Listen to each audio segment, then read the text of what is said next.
It was the largest centre the railroad had outside of Denver.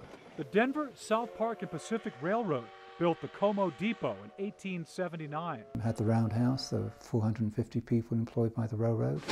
When the last train left in 1937, the town pretty much left with it.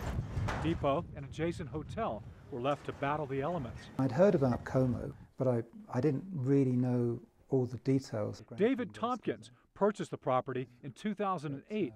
He saw potential in the rotting timbers, even if it did seem impossible. There's this mad Englishman who was, had this sort of stupid idea of restoring a building that should just be bulldozed. But it's history. He quickly found like-minded folks willing to help. February of '08, David and Moya bought it, and I approached them, and they were very interested in saving this building. That summer would bring the first work session sponsored by Colorado Preservation. We had volunteers come out and they put on a temporary roof and braced the building. Raising money for the renovation became the next priority.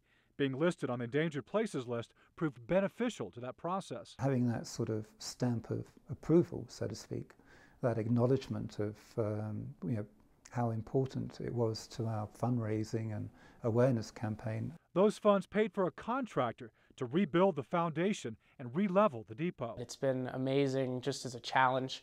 John PERSCHBACHER worked on the restoration, but it was more than just another job for him.